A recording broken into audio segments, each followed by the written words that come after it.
Thanks so much for joining today. This class is a family history topic on Heritage Quest, finding your ancestors with Heritage Quest. And I really think that this is one of our more underutilized genealogy databases. And I don't think that as many people are aware of it or exactly what it does. So hopefully we can learn more about it today. All right. And as usual, if you're interested in any future virtual events like this, please check out our events page on our website, or you can sign up for our e-newsletter to stay informed. And so just a couple of things before we get started. I love questions. So if you have any questions that you think of during the presentation, if you can please just type them in the chat box. And then during the presentation, if you wouldn't mind muting, just so we don't have any feedback in the background, that's helpful. We'll have time at the end, like I mentioned, to kind of unmute and talk as a group or chat in the chat box.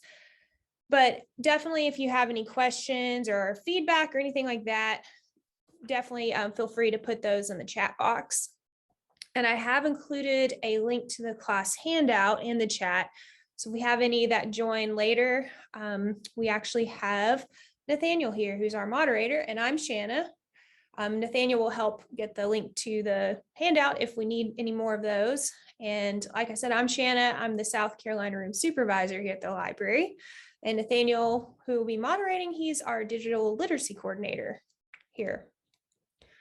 So now we've done our introductions, I want to talk a little bit about what I hope to cover during the class. And so basically, the main thing to start with is how to get to Heritage Quest and how to access it for free. So we're going to talk all about that. And then I'm also going to talk about the types of collections that are available on this particular database.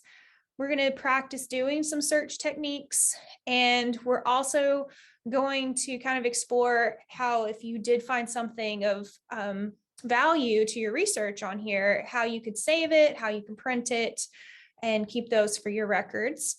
And then we're also going to locate some maps and some helpful genealogy research aids. So lots to cover. So let's go ahead and get started. Before we do get started, I usually do like a little poll just to see if anyone's used this database before. So I'm going to go ahead and launch the poll, which is anonymous. But it's just asking, have you ever used the Heritage Quest resource? All right. It's about 50-50. And if you've already used it, if you wouldn't mind like putting in the chat which collections that you've used before, like have you used census records? Have you used like the city directories? Is there a particular collection on Heritage Quest that you go there to use? I'd be interested to see that. All right, I'm going to share our results. So this is kind of geared towards if you've never used Heritage Quest, but I'm also going to be talking about, I have done this class in the past, and there's a couple collections I'm going to be talking about today that I have not talked about before. And so hopefully you might, if you've already familiar with Heritage Quest, hopefully it'll be some things that you've maybe pick up that you haven't looked at before. All right. And all right, David says that he has used the census records on Heritage Quest. That's a very helpful resource that Heritage Quest has available. So we'll talk a little bit about that. So now we're kind of like talking about what is on Heritage Quest. So first one I listed actually was the census records. And so these do include the US federal censuses, as well as census records from even other countries' census records on there. So you can access these on Heritage Quest. That's probably one of the more popular collections on there that are, of course, very helpful genealogy resource. And then there's also, I won't be able to talk about all of the collections available, but I wanted to highlight just a few. And so city directories are on Heritage Quest from 1821 to 1989. And so if you've never used a city directory, Basically, a city directory contains a list of people that are living in a particular city during a specific year. So it usually lists the names of residents, their addresses. It lists sometimes their occupations. Sometimes it'll list their spouse's name. It usually has like a business section. And also there's usually like a way for you to search by street name in the city directory. So we'll take some time to look through a few of those. Also on Heritage Quest, there are some family and local history books. So these can be particularly helpful if you're really zeroing in on a particular locality of your family, or if you have a specific surname that you're searching. It can be helpful to kind of look on this collection to see if there's any books either about that locality or about that surname. And that can kind of be like a jumping off point for research. And we're also going to talk a little bit about the Freedmen's Bank records. And so the Freedmen's Savings and Trust Company was commonly known as the Freedmen's Bank. And basically it was established to offer banking facilities for the formerly enslaved. And the roots of the Freedmen's Bank date back to the Civil War. And the original purpose of the bank was to provide Black soldiers with a safe place to deposit their pay. So this resource can be helpful if you have any African-American ancestry. And then we're also going to talk a little bit about some of the map collections. In particular, there's a helpful map guide to the US federal censuses on here. So we'll look through those and see how things have changed over time. And there's also a collection called the US Serial Set. And so this is a unique collection to Heritage Quest.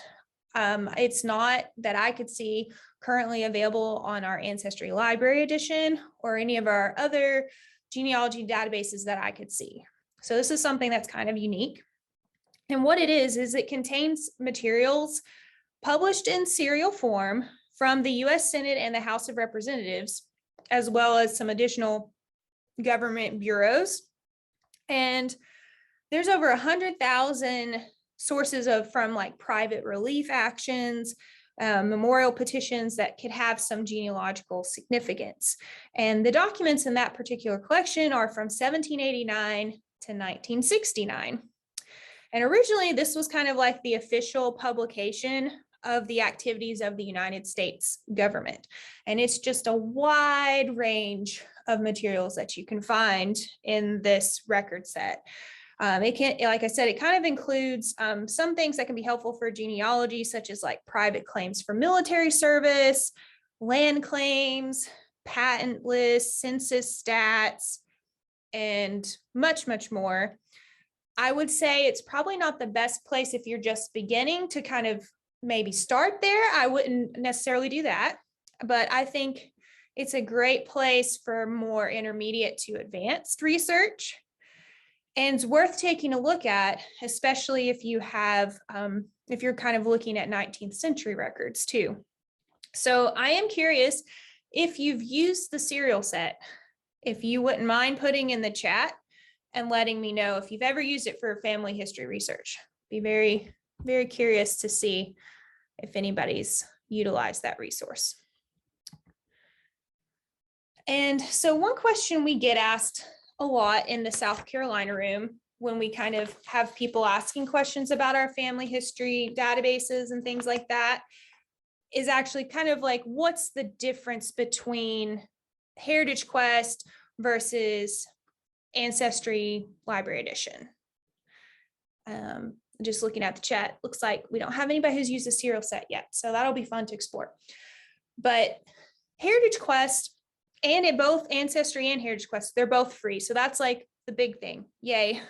You know, this free resource that you have. And Heritage Quest is actually available for you to access from home. So today, as we're going through, I'm going to do some demos.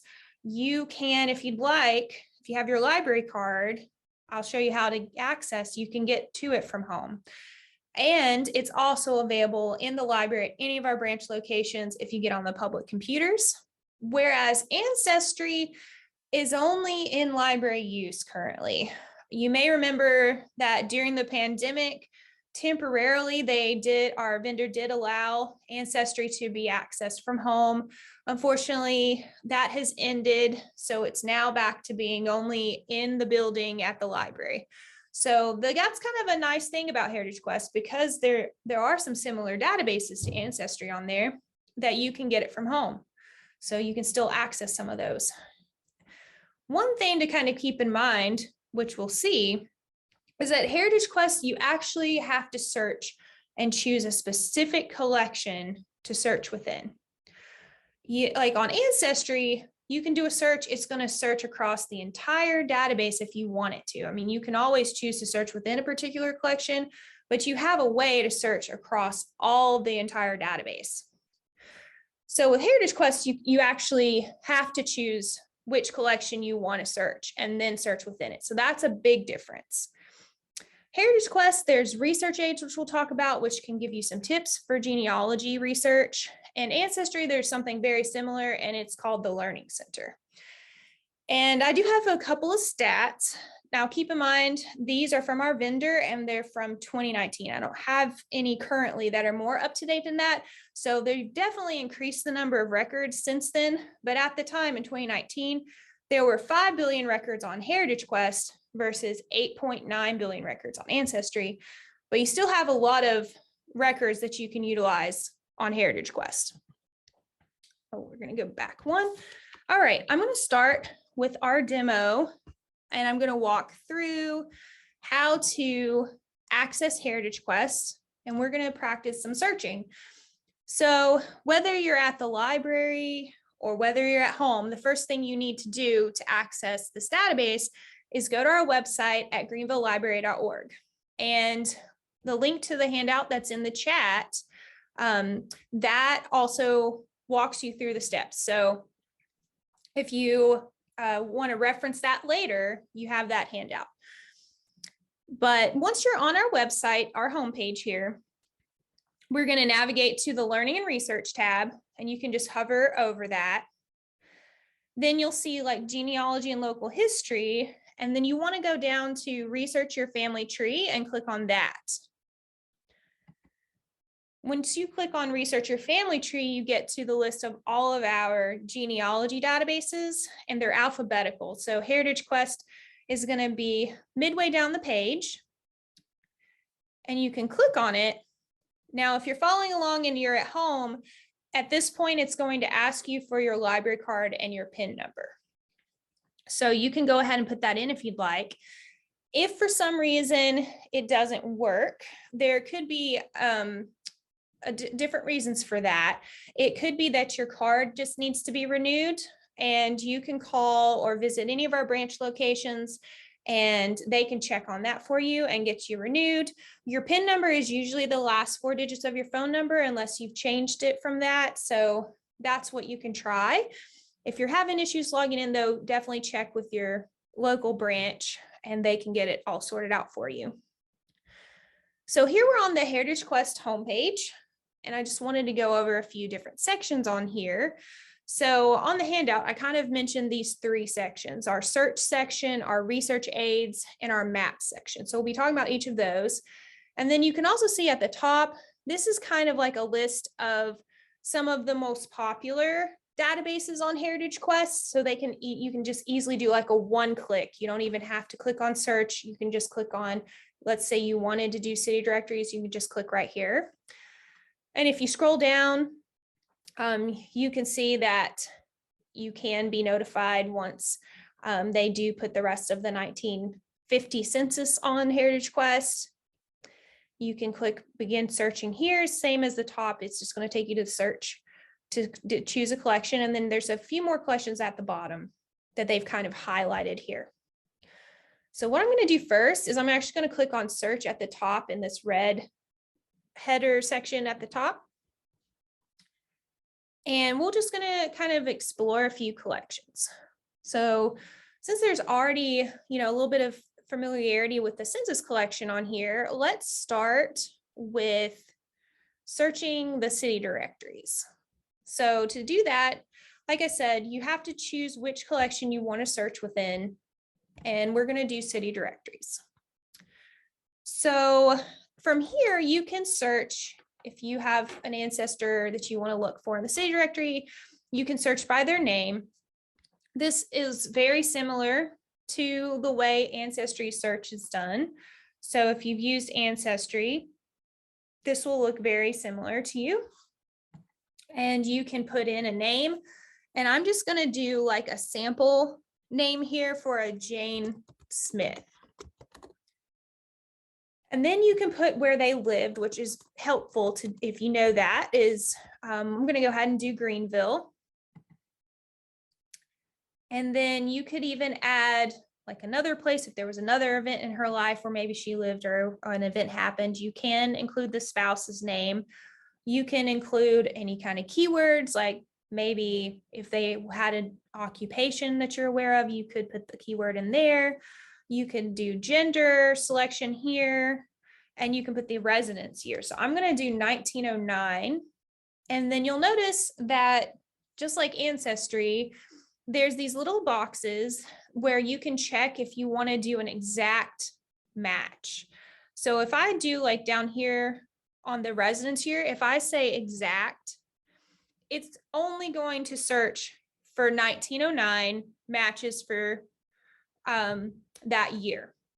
Now I could choose to go within 1 year, 2 years, 5, or 10 years for that date. I'm going to keep this as exact for now, just because I know the record I'm looking for is definitely going to be 1909. I recommend, if you are not sure, to not check the exact boxes right away and kind of see what your results, what results you get. And if you have like a lot of results, then you can start refining. But I recommend usually starting a little bit more broad. So you can do the same thing on the names. You could choose to search exactly the way Jane is spelled, Jane. There would be no variation. You could also search for names that sound like or are similar, or also initials. So those are a few options. You can also do the same thing where it's exact to Greenville. So there's a few different options there. But these are the only fields I'm going to put in right now, and I'm just going to click on search. And one thing I will mention as this kind of loads is that there are city directories on Ancestry Library Edition, but the dates are actually,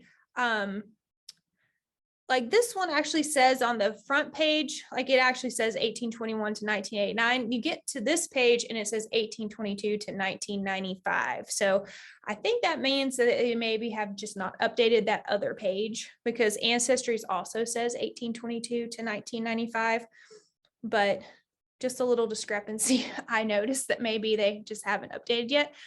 But as you'll see, we do have quite a bit of results. So we could always, over on the left-hand side here, we could use our sliders if we wanted to make things more of an exact search, or an exact, like if I drag this over, we can actually make it more exact to the name Jane. So I've refined my results quite a bit by just doing that. But let's go ahead and click on this first record, and you'll notice if I hover my mouse where it says view record, it kind of gives me a bit of a preview, which is helpful. So I can see if it's one I want to click on, and I can see, oh, this looks like this is a record for Jane Smith, and I have an address, 379 South Hudson, and a spouse is Charles Smith in the Greenville 1909 city directory. So this looks like a record I want to view. I can click on view record. And on this page, you'll see we have this details of the record. If you click on source, it's just giving you the information about where this information is coming from. And then on the left here, you have a preview of the page. So if you want to actually view the page, you can click on that, and it'll bring up the scan of the city directory.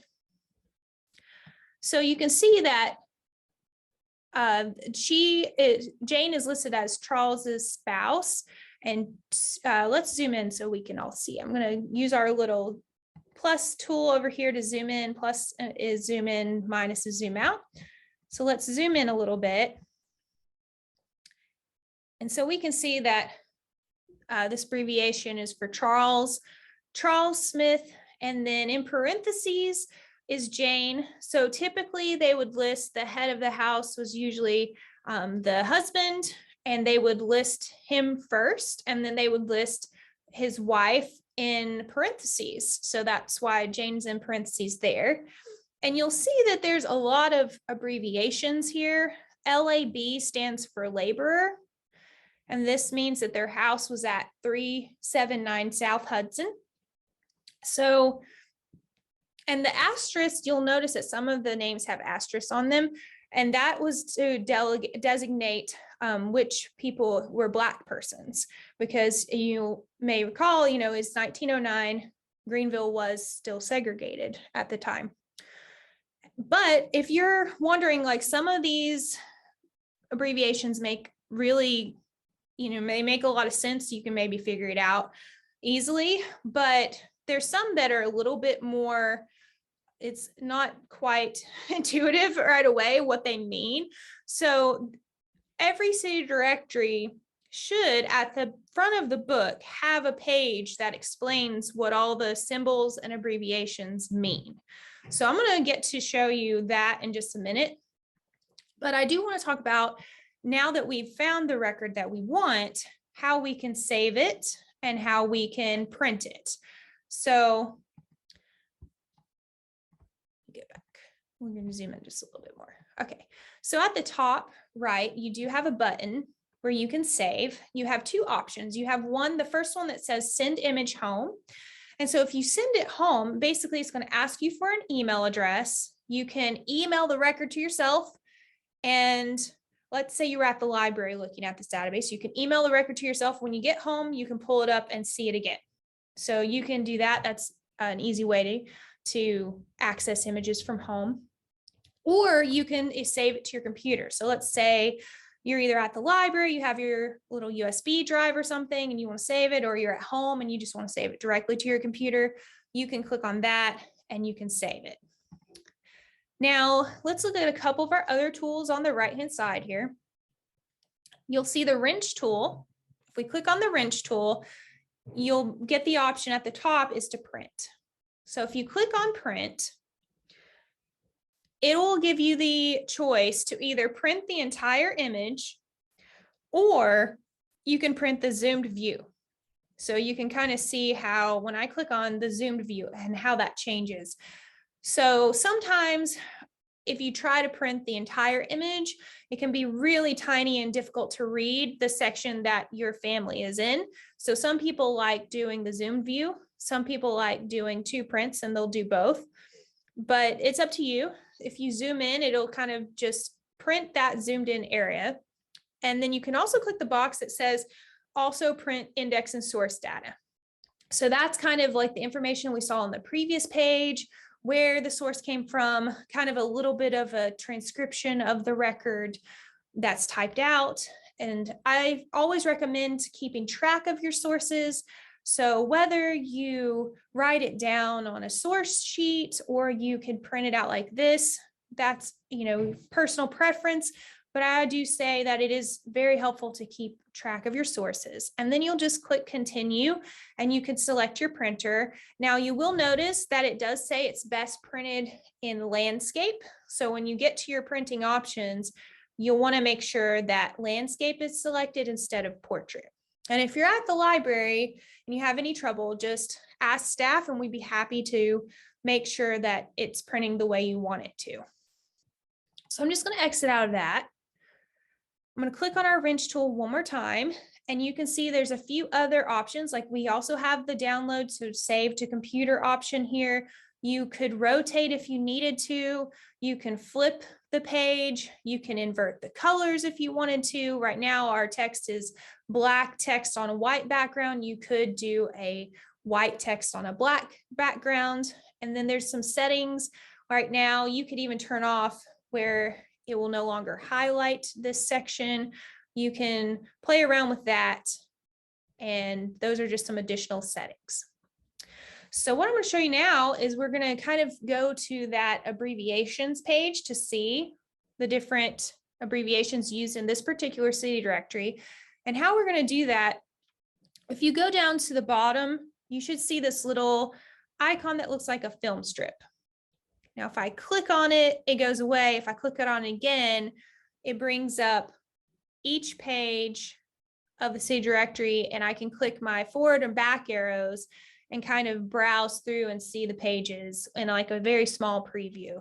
So you could do that until you got to the beginning, but that would take a long time because we're already over 100 pages into the city directory. And I did want to mention, like, if you hover over, it does give you a little bit more of a larger preview. It's still kind of small, but it is helpful to see a little bit larger view. And then you'll also see this one that's next to the page number. It looks like a little person. And if you click on that person, you can see that's basically an index of the names in the directory. So it's basically what we're seeing up here is kind of just an index. And you could click, on different names and look through. But you can also, if you click into the box, we're currently on page 167, we can go to a different page number. So you could go to page 1 if you wanted to. I happen to know, because I've already looked at this record, that the abbreviations page is on page 12. So if I say page 12 and then click go, it takes us to the abbreviations page. So let me zoom in just a little bit. So you can see all the different abbreviations that were used, like LAB, as I mentioned, stands for laborer. H stands for house. So you'll have all different kinds of occupations that are abbreviated and whatnot.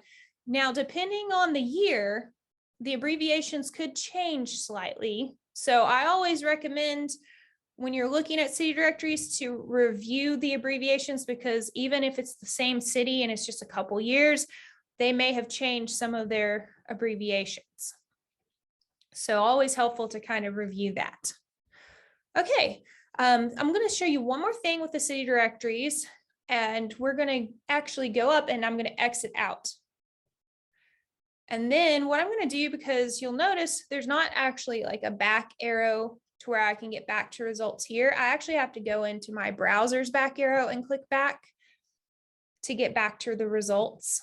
I'm going to go all the way back to the main page for the city directories. I'm going to show you a trick that we use in the South Carolina room, and we use this pretty frequently.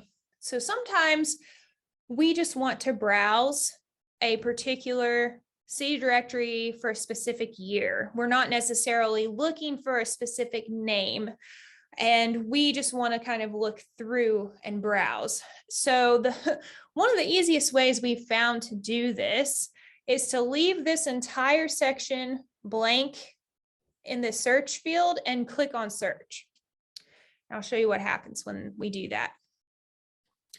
So of course, it says, oh, your search returns 0 good matches, which was to be expected because we didn't put anything in there. But you'll also notice on the left-hand side, there now appears an option to browse individual records. So if we click on that, then you can actually choose a specific city directory to view. So we can say South Carolina, we want to look at Greenville. And this is also an easy way to see what cities are available and what years. So we can see that Greenville city directories on Heritage Quest, we have 1905 all the way to 1960. So if we click on 1905, then the title appears. You click on the title and you can actually get to the 1905 city directory. It starts you out on page 1. So you can look through, you can use your film strip tool, you can kind of quickly make your way through the directory. But we use this quite frequently in the South Carolina room. So I thought I would just mention this as a way, because it's not super easy to find how you can browse them. All right, so we're gonna go back and we're just gonna move on to another record set. And the next one I'm gonna do, what I'm gonna do is I'm actually gonna click on search at the top. And so this takes us back to our collections page.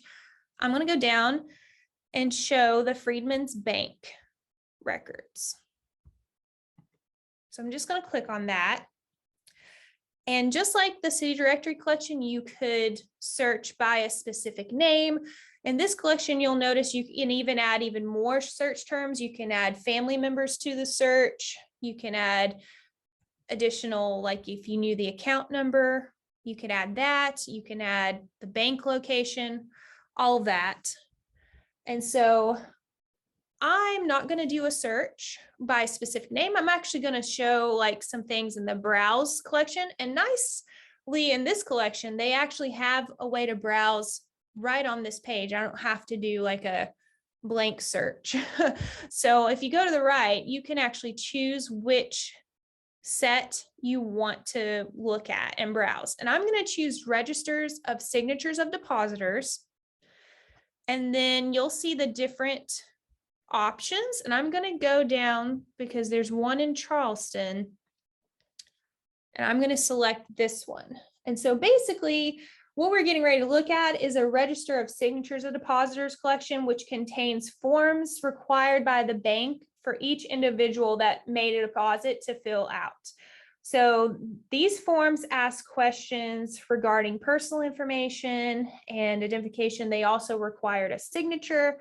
And the exact questions did vary from the different branches and different years, but a lot of the information contained on most of the registers were account numbers, the name of the person depositing, the date of entry, the place they were born, their residence, their age, name of their employer, usually some family members like their wife or husband, sometimes even parents, children, sisters, brothers. And early books sometimes also contain the name of the former enslaver and name of the plantation. So let's see what we find in this record. So I'm just, as you can see, I'm kind of going through our film strip, and I'm going to get to our first page. We're going to look right here. So this is a record for George Holmes, and we can see that not every piece of, not every field has been completed, but we can see where George's birthplace was, which was in Charleston. We also see that he is married and his wife is Susan. It does list the children. We're going to go to this next page. And it does list that he is free and that his occupation is fisherman. So we can get quite a bit of information from this record. Let's go to the next one. So the next one is for a Louisa Durant, and we can see that she was actually born in Virginia. And this one, if we go to the next page, this actually does list the previous enslavers, Mr. and Mrs. Whitpin, it looks like, and that the last place of residence was in Charleston, and that she works as a market woman. So we can get a lot of family history information from these types of records. And you can see that some of these fields are left blank, but if they had been filled out, you would have even more information about family members as well. There is a child listed on this record. And then at the bottom, you can see where the signature and the date is. And just like the previous record, if you wanted to save anything, saving is at the top, or you can click your little wrench tool and you can print and you can view these records. Another way to kind of get to a different set of records, you have these little breadcrumbs at the top. If you click on the roll, you could choose a different roll to view if you wanted to browse. So that's another way. Or you can, if we click back, you can get back and you could search by a specific name, or you could search a different set. Okay, we're gonna go back to the search. And now I want to talk about the US serial set. And I want to talk about this one, like I mentioned, because it is a unique collection on Heritage Quest. So let me kind of just do a quick reminder of what exactly it is. So a lot of the records found in the serial set are going to deal with proposed legislation or issues that were under investigation. And like I said, it's a lot of documents from the government kept here, wide range. So when I was actually getting prepared for this class, I did some searching for Greenville in particular. And you can search by a place, you can search by a person's name, or you can search by keyword. And then the other option is you can also choose either the default is it's going to search every single date, or you can do between a certain date range, before a certain date range, on or after a certain date range. So then we can click search, like if I just wanted to see what was for Greenville. And I actually came across, when I did this, there weren't that many results that I really found. There's only 41, but I found this record for Kate Lyons. It's a relief record, and I'll explain what that is. So I click on that, and it's the relief of Kate C. Lyons, and the document date is 1936. So basically, this, you can see there's like some numbers and a serial set ID. So basically the number, this first number is the, let's see, volume, and then the H stands for House of Representatives, RP means report, and then this number is actually the document number for that year. And this was a request by Kate Lyons for payment from Congress. So basically, like, the relief equals payment. She was requesting payment. And let's click on, if you click on view first search hit, it'll actually take you to the first page of the document. All right. So this is what we have here. Let me go, let's actually jump back a little bit, because this was actually page 4. But I'll explain kind of what I discovered in this document and how it could maybe be used if you were doing genealogy. So basically, what this document is and kind of pertains to is like there were private bills in the House of Representatives where individuals would sometimes request relief or payment through private law when administrative or legal remedies were exhausted. So she was requesting payment for something that happened. And what happened was her property, well, it was actually her dad's property. She lived across the street, and she was on her dad's property, and this was in Travelers Rest area. And she went over there, and what had happened was that the Civil Works Administration in 1934 was adding a U.S. geodetic survey marker to the property. And you may be familiar with these types of markers, but basically they're markers that are surveying reference points for the surface of the earth. And they're placed there to establish like a key permanent survey point. And they're very important for surveyors, map makers, builders, engineers. They're all over Greenville, and they actually have a map online where you can see where they are. But anyway, the Civil Works Administration did come to the property, and they were doing an excavation to put this marker on the property.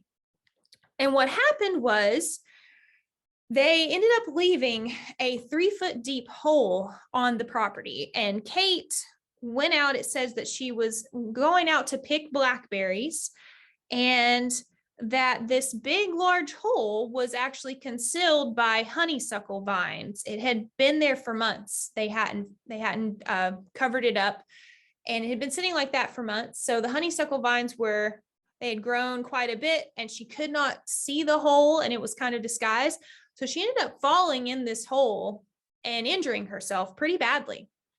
And so this whole report goes through exactly what happened, but it goes into a lot of detail about Kate and her family as well. So like some things that I noticed, of course, like I said, mentions that her father was the owner of the property and mentions his name.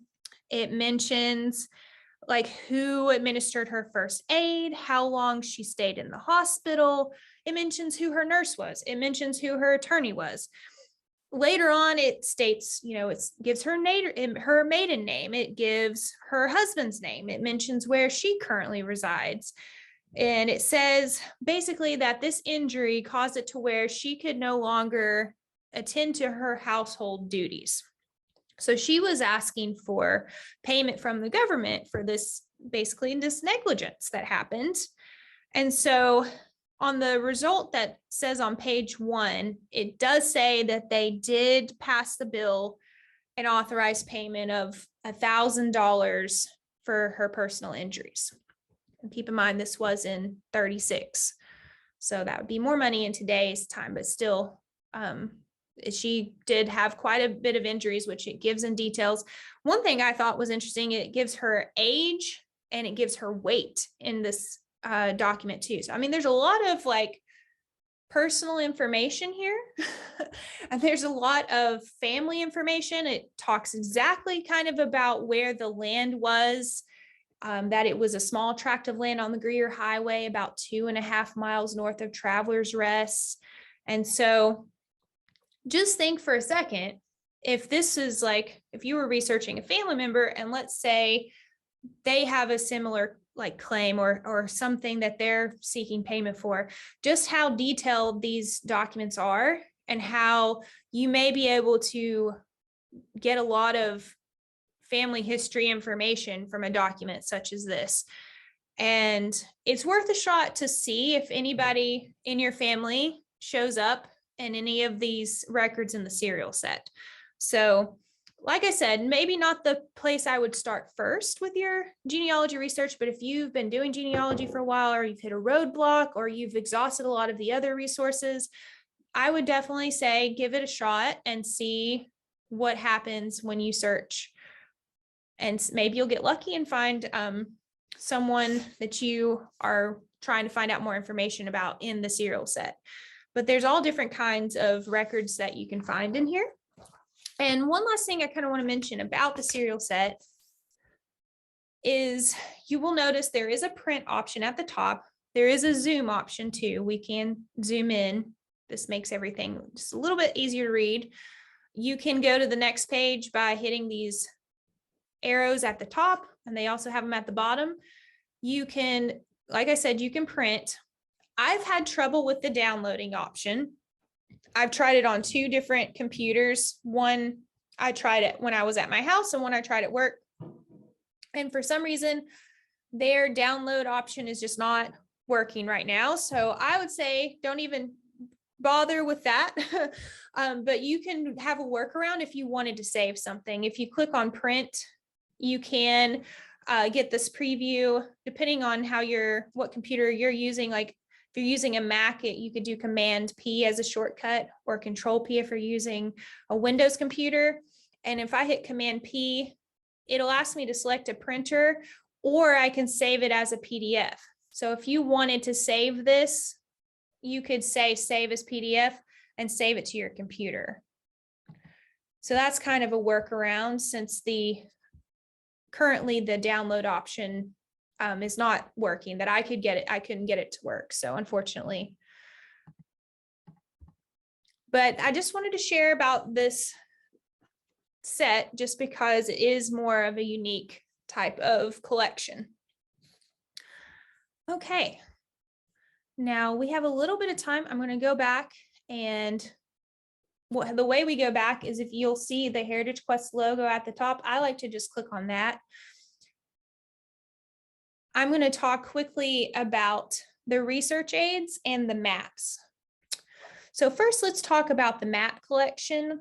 So if you click on maps on Heritage Quest, I love using this resource. We get asked a lot of times in the South Carolina room when people are trying to see, like, how did the boundaries of land change? And this is usually like a very easy to use visual resource that you can look at. So let me show you an example. If we click on South Carolina, we get our first map, which is of South Carolina in 1790. And so what you can kind of see up here, the top left is the Pendleton district. And then like if we kind of go through on the left here, you can go through the different decades. We can see how things have changed. And Pendleton district is a good example because when you're looking for Pendleton district records, documents can also be found potentially in Anderson, Oconee, and Pickens County records because Pendleton district was divided to form Anderson and Pickens County in 1826. So if we click on 1830, you can actually see on this map where the division was. So you now have Pickens and then you have Anderson. And then it was actually Pickens was divided to form Pickens and Oconee in 1868. So if we click on 1870, now you can see here's Oconee, here's Pickens, here's Anderson. So this I find to be pretty helpful viewing the map and just seeing how the state and county boundaries all changed over time. And that can be helpful when you're trying to research your family just to figure out which county were they in, what counties were nearby, because sometimes you may, if they were living kind of next to those county lines, you may need to search more than one county to see where the, may need to search the one next to the county where they resided just to see if maybe something happened, maybe they did live there for a time or so. So it can be helpful to just kind of look at the maps and kind of get your bearings of where things were at during that time. Okay, so now let's go up to research aids. That's kind of like our third main section at the top. So I just wanted to mention briefly the research aid section. And some of these handouts are the same ones as the ones in Ancestry Learning Center, but can be helpful if you want to look at some guides for getting started. This has some top 10 search tips, some census forms. Then you have a completely like a census section here where you can look at guides for census records. And then if you're ready to kind of move on to more intermediate or advanced, there's some tips for more intermediate research here too. So you can click on these and they're handouts and you can save them or print them out, or just come back here and reference them as a resource for genealogy. So that's going to be all that I have time to demo for today. I want to get back to my slides real quick and just mention a couple things before we end and do our question and answer and some chats. So I always like to mention to stop by, if you haven't, to the South Carolina room here at the Hughes Main Library in Greenville. And we do not require appointments, but you are definitely welcome to make an appointment if you'd like for us to pull materials beforehand. So if you are searching a particular family, you can use this, go on our website to make an appointment. And here's the web address here, SC Room appointment request. And you can put what you're researching, like if you're researching a specific surname, or you're wanting to look at a particular record, or you're wondering if we have any family files on a particular family, you can go ahead and fill out a appointment request form, and we will gather that information for you and have it ready for you when we make your appointment. So we always say if you're, to kind of help make the most of your time, and we can go ahead and get all that ready for you. So when you arrive, you can just jump right in. But you're always welcome to swing by when we're open, and we're happy to help as well. And you can also do online record requests if you aren't in the area or you can't make it downtown to the South Carolina room. We do have some records that you can request online for a small fee. So that's on our website. And if you go to our South Carolina room page on the website, it's under that learning and research tab that I showed you. It has the links to all of this, the record request and the appointment form.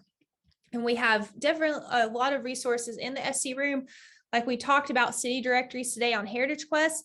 And I love that the city directories online on Heritage Quest, but They don't have all the years that we have. So we have a lot more years available in the South Carolina room.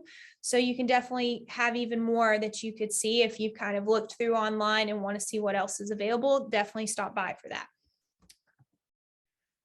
Okay, so we have about 10 or so minutes to answer some questions. See if you have a question or you want to unmute. And we can talk about some questions. We did have a question in the chat, and is it possible to have this recording sent via email? And if you did register, you registered for the class, we do have your email, and we will upload this to YouTube, and we will get that sent to everyone in the class. But you can also go to our library's YouTube channel. We do have a channel on YouTube, and we have a genealogy and history playlist, and you can see all of our past videos that we've recorded. So any session that I've done on family history topics or Family History Club recently are on there. We've also had recordings on how to read historic handwriting. We've had looking up how to do like researching your female ancestors on there. And we've had a lot of our like local history events have been recorded. So definitely check out the YouTube page. Let's see, make sure. Yes. But if anybody else has any comments or anything you found kind of surprising that's on Heritage Quest, or if you've had success using Heritage Quest, feel free to share. If you have any tips that you've found that have been useful to you, you can definitely feel free to unmute or put in the chat. Shanna, we were looking for a specific address where a person was born in Orangeburg, South Carolina. To be in Orangeburg, and went to the library there and found that they did have the year city directory in which that person was born, or right around there. And we actually found the father's name, the mom's name, the street address, and a lot of information. Then I went to the fire maps and went back to that date, and we actually found a diagram where the street was and where the house was. It was a two-story house, so forth. And so, and I've used city directories over the years, and that's one of the best tools if you were trying to locate folks and you know a little bit of information. Yeah, I definitely agree. That's something we use in the South Carolina room as staff. When we get a lot of our research questions, we are every week, almost, I would say probably almost every day, looking at the city directories. We have a lot of people come in that are coming in just specifically for the city directories. So they are definitely a great resource. I don't think a lot of people know about them being available online. Not all of them are online yet.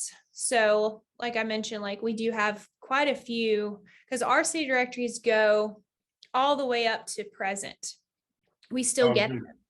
So if there's years that you don't see on Heritage Quest or you don't see online, we definitely probably have, there's a few gaps that we have in the years for Greenville, but we have most years.